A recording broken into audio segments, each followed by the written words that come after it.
Meu nome é Nicole e eu faço parte da residência pedagógica. Bom, acho que vocês já assistiram que a minha amiga Gabriela fez um vídeo sobre o que era coesão. Então, eu vim dar uma sequência a esse assunto falando sobre o que é essa coerência. Você deve ter ouvido falar muito, bom, esse texto está incoerente, esse texto não está coeso. Bom, essa deve ser uma frase que você já deve ter ouvido muito e se ainda não ouviu, com certeza esse ano você vai ouvir, talvez muito ou talvez não, né? Porque vamos lá aprender um pouquinho sobre o que danado é essa coerência para a gente não ficar perdido, certo? Bom, a gente sabe que para construir um texto, né, a gente começa com palavras, as palavras vão se tornando frases, as frases orações, certo? As orações vão formando parágrafo, certo? E aquele conjunto de parágrafos que vai formar um texto, certo? Bom, mas as palavras, a gente nunca deve esquecer que as palavras devem estar bem conectadas, certo? Senão, né, a gente vai perder o sentido lógico do texto, certo? Para o texto ser coerente, ele precisa seguir uma lógica. Qualquer lógica, não, né? Senão, a gente fica sem entender. E quando eu falo do texto, eu falo de texto de forma geral. Seja aquele texto, né, que a gente lê, né, a pergunta, ela precisa ser uma pergunta coerente, né? Como também, até mesmo, né, principalmente, para você, ferinha aí, que está fazendo a redação, né, é muito importante que o texto tenha uma coerência. Ou seja, você precisa seguir, né, uma lógica, começo até o fim do texto.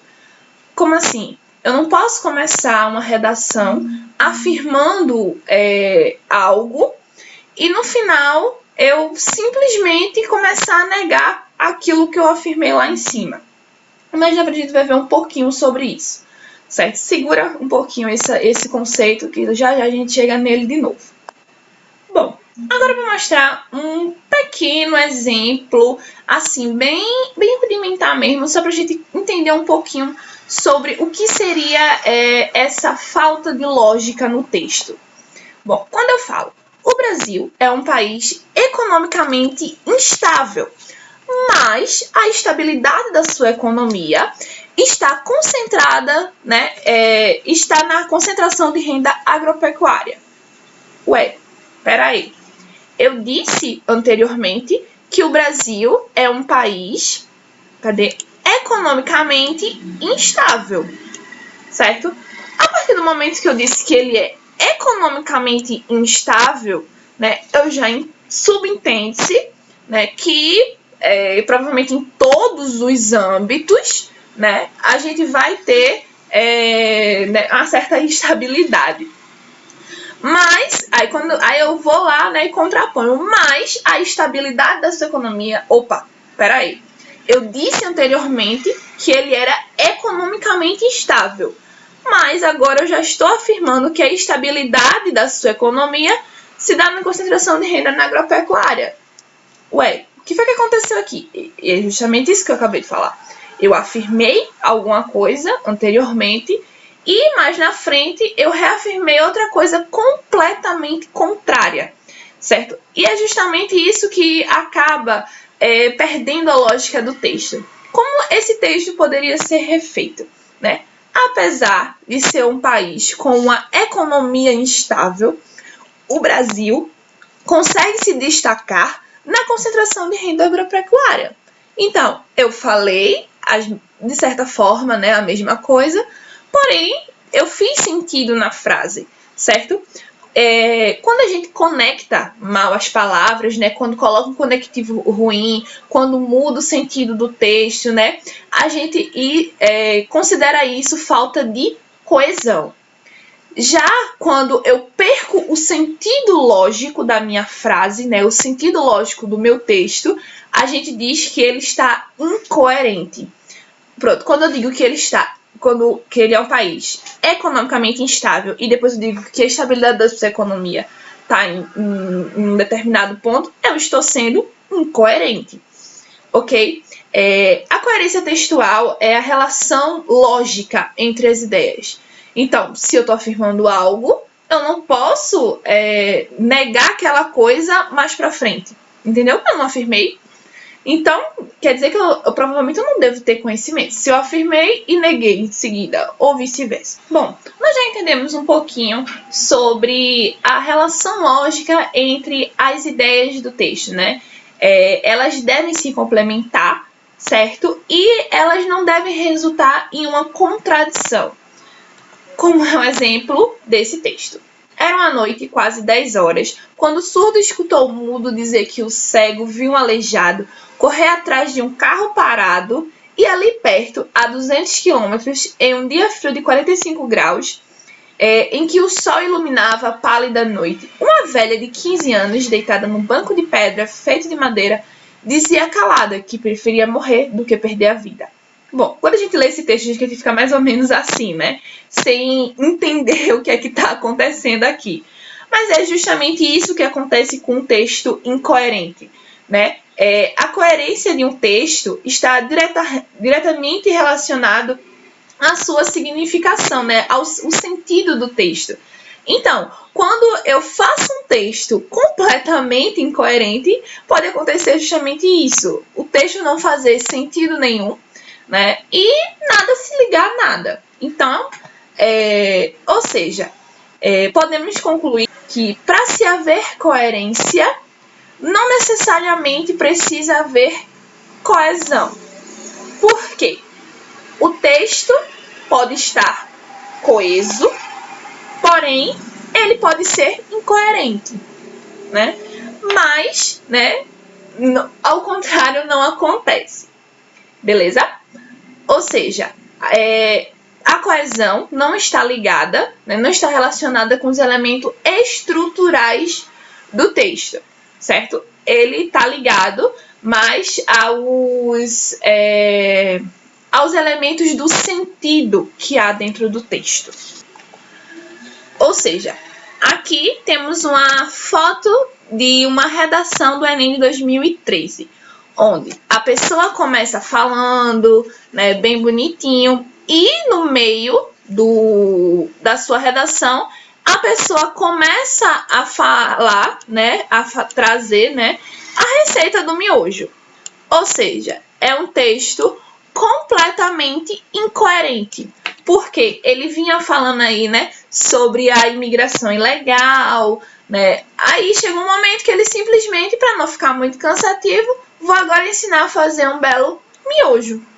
Ou seja, ele veio numa lógica, quebrou a lógica, né? E pronto, simplesmente ficou por isso.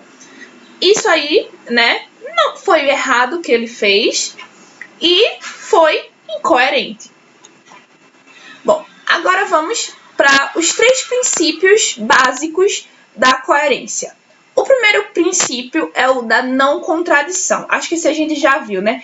É aquela ideia de eu prefiro morrer, mas não perder a vida.